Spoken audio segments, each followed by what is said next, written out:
Сәлем достар! Ертең 17 мамыр Норвегияның Конституция күні.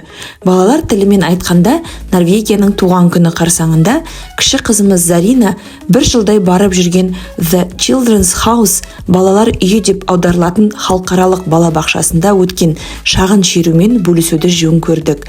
Себебі бұл мейрам балалар шерумен тығыз байланысты. Сіздерге Норвегия балабақшасында Конституция күні қалайша тойланатынын көрсетеміз.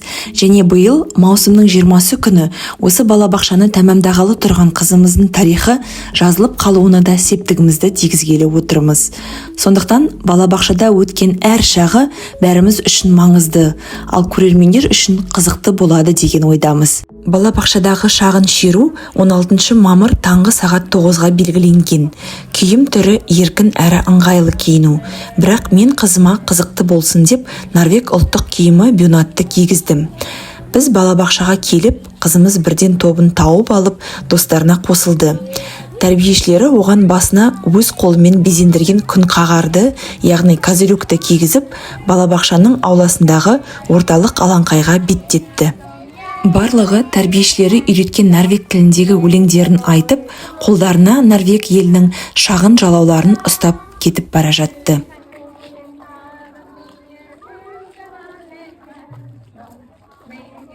Норвегияның ауа райысы да мамыр айында жақсы, жаз сияқты болып тұрады. Сондықтан норвегтер сияқты бұл жерде жақсы ауа райы туралы айта кету қажет. Ал Норвег жазы болса керісінше көбіне салқындау әрі жаңбырлы болады.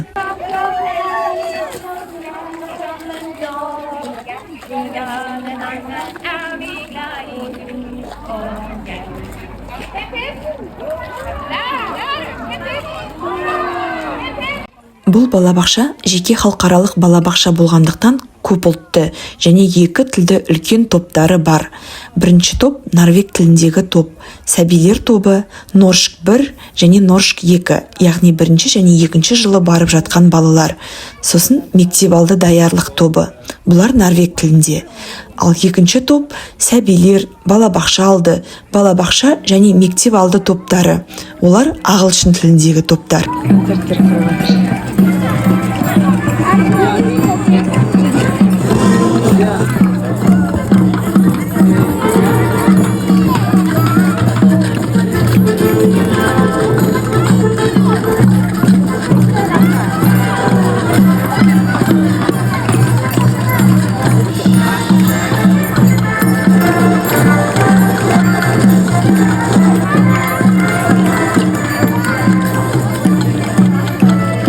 Қазақстандағы таныстарымыз балаларыңыз тілден қиналды ма, қалай үйренді деген сұрақтар қояды.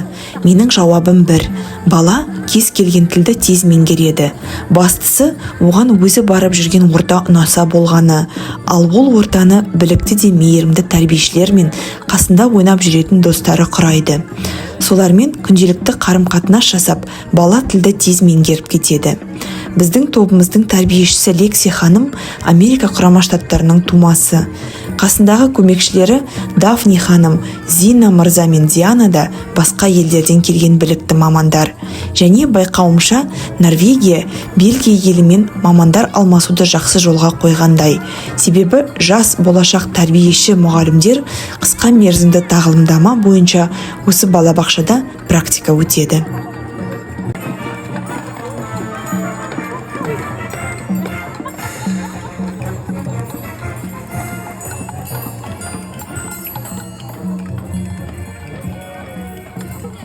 Сахнада Норшк 2 тобының балалары өз дирижері бар оркестр ұйымдастырып шағын концерт құрды.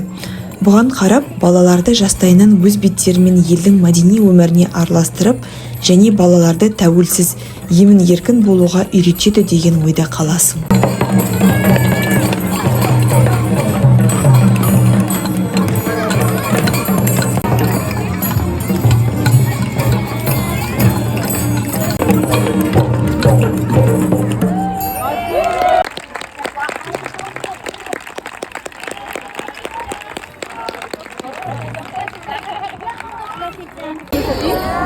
Would you like to practice eating an ice cream today?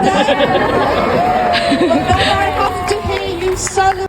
Норшк 2 тобының концерті аяқтала салысымен балабақша меңгерушісі Ольсен ханым балаларды құттықтап, балабақша атынан барлық топтағы балаларға балмұздақ ұсынатынын айтқан сәтте балалар бұл хабарды қуана қарсы алды. Ice creams for all the children.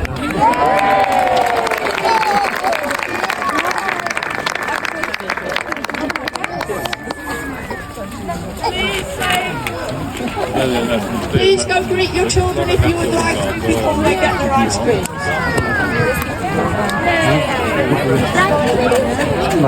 Балмұздақты таратқанша біз қызымызды керемет тәрбиешісі Лекси ханым мен жан досы аргентиналық Кармела мен және қызымыз екеумізді бірге фотоға түсіріп алдық.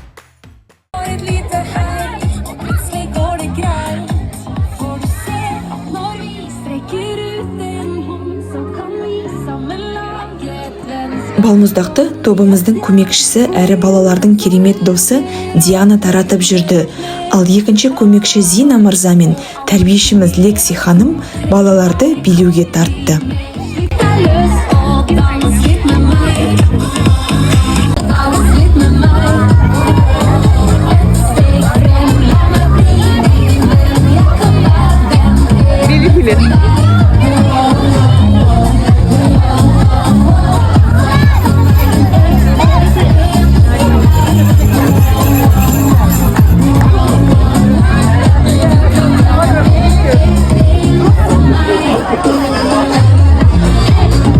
Айналаға қарасаң, бәрінің жүздерінде қуаныш, себебі ертең үлкен мейрам, демалыс, ал әзірге мейрам алды репетиция болды. Қызымның тобының балмұздақ жеу сәті. Міне мынандай атрибутикаларды кіші қызымыз балабақшада жасап, суретін салып, мына көріп тұрған басына киетін телпекейі алдыңғы жағын жауып тұрады күннен.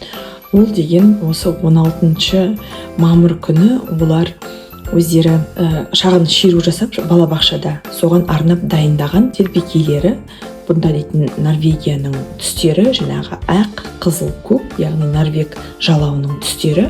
Осылайша балаларға бұл Норвегияның жалауы екендігін түсіндірген болу керек. Сосын мынандай 3 түсті көбелек жасатқан, өздеріне желіммен жапсырып, және мынандай достарымен бірге, мына жерде қызымыздың аты бар, Зарина деген, достары Шарлот, Картика, Армандо, Зарина өзі, Кармела, Шарви деген достарымен балабақшада қалай өлең айтып тұрғанын салғызған. Астында Норвегияның туған күніне өлең айту сәтімізде жазып қойған екен. Міне осылайша балаларға өте бір жақсы үрдіс қалыптастырып балабақшада осы Норвегияның туған күні екендігін, мына жерде көріп тұрсаңыздар, әр бала жалау ұстаған, яғни осы жалау Норвегияның жалауы екендігін баланың бойына сіңдіріп, осы елді құрметтеп, осы елде тұрып жатқасын туған күнін атап өту деген үлкен мейрам бар екендігін түсіндіріп айтқан балаларға. Маған осы елде балабақша тәрбиесінің жылы атмосферасы қатты ұнайды. Егер Норвегия балабақшасындағы өмір қызық болса, пікірмен бөлісіңіз. Әлі де қызық видеолар алда.